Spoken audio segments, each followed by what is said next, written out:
Assalamualaikum warahmatullahi wabarakatuh. Ahlan wa sahlan wa marhaban, wahai generasi emas Indonesia bersama Aksi Pro. Aku siap pondok Ramadan online bersama mendengarkan kisah Islami bersama Umi Nurul.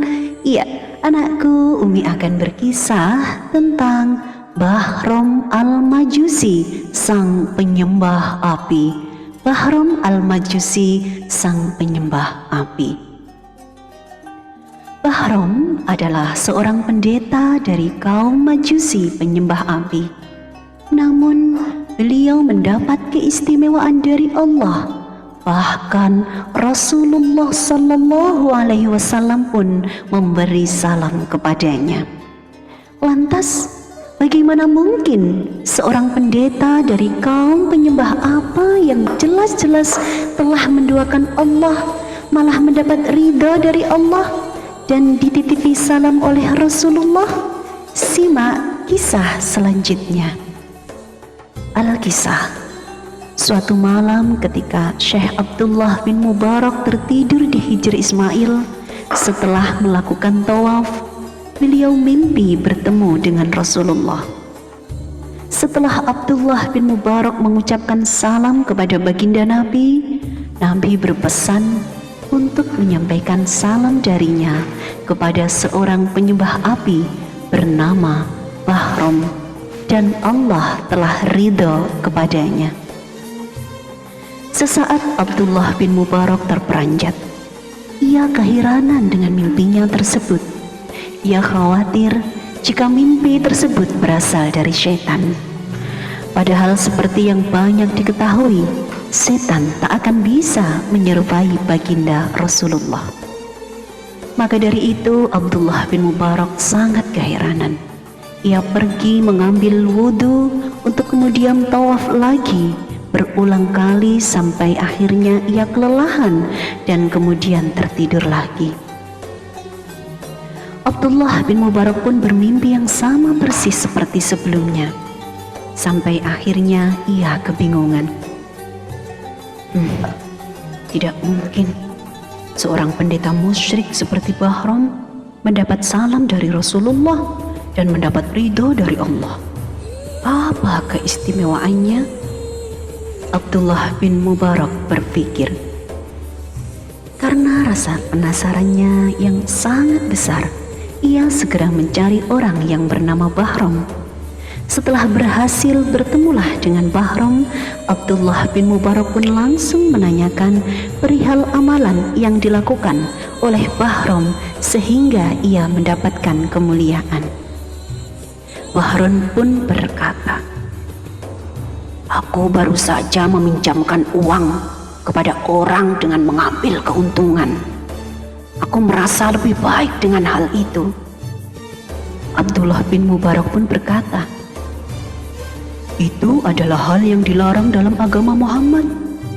Adakah hal lain yang kau lakukan?" "Aku telah menikahkan 4 putra kandungku kepada 4 putri kandungku menggunakan tata cara Majusi, dan kuundang seluruh kaum Nasrani," jawab Bahram. "Itu pun sangat dilarang dalam agama Muhammad. Lantas, adakah lagi yang kau lakukan?" tanya Abdullah bin Mubarak. "Aku memiliki 1 anak perempuan yang amat sangat cantik, dan aku rasa tidak ada pemuda yang pantas menyandingnya selain daripadaku.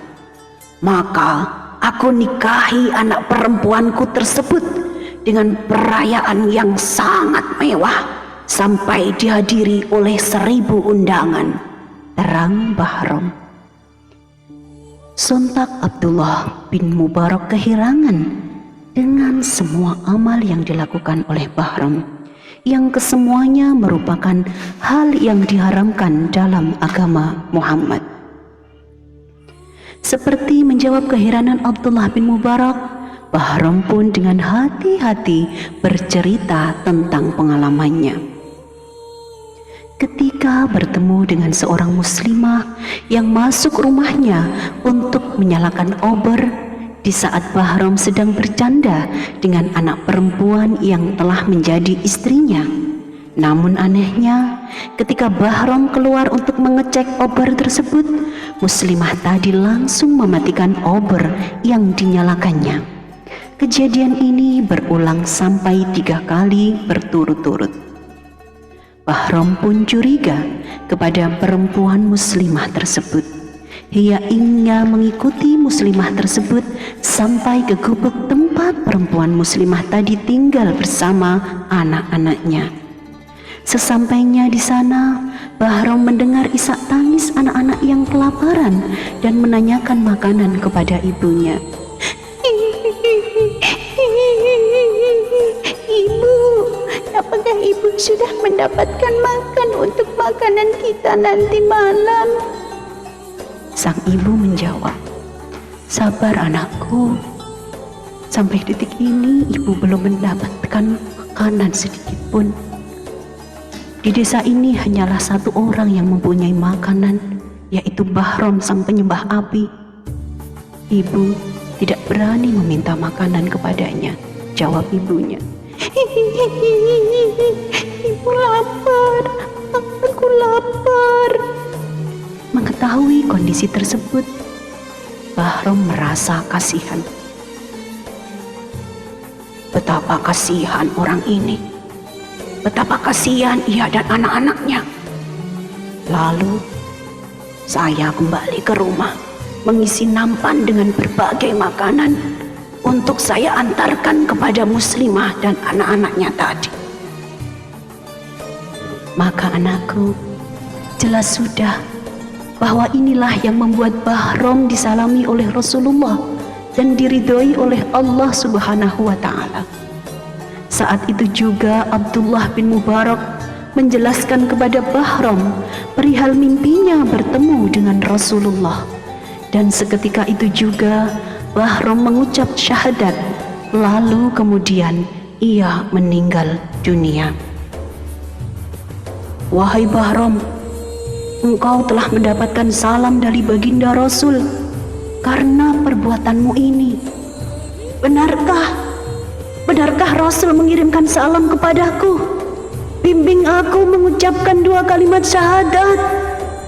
Asyhadu an la ilaha illallah, asyhadu an la ilaha illallah, wa asyhadu anna Muhammadar Rasulullah, wa asyhadu anna Muhammadar Rasulullah.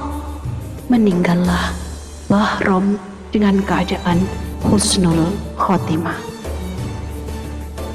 Wahai anakku, sedekah dapat menjauhkan kita dari api neraka. Kepedulian sosial dapat menjauhkan dari hal yang sial. Kepedulian sosial yang dilakukan Bahram telah menolong 1 keluarga dari kelaparan, dan Allah melihat hal tersebut. Maka dari itu, Allah telah ridho kepada Bahram. Sedekah di hari biasa saja sudah mendapatkan pahala, apalagi jika dilakukan di bulan suci Ramadan, tentu pahalanya akan berlipat-lipat. Rasulullah SAW bersabda, sedekah dapat menghapus dosa sebagaimana air memadamkan api. Hadis riwayat At-Tirmidzi.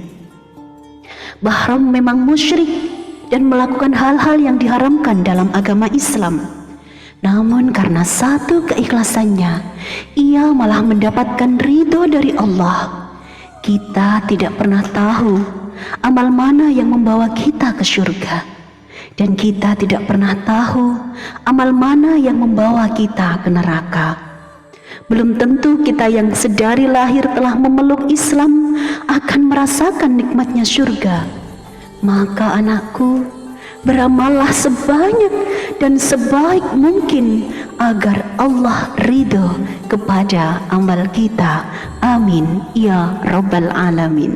Ya anakku, demikian tadi Umi telah menceritakan kisah dari Bahram al-Majusi, sang penyembah api. Semoga kita semua dapat mengambil hikmah dari pembelajaran ini.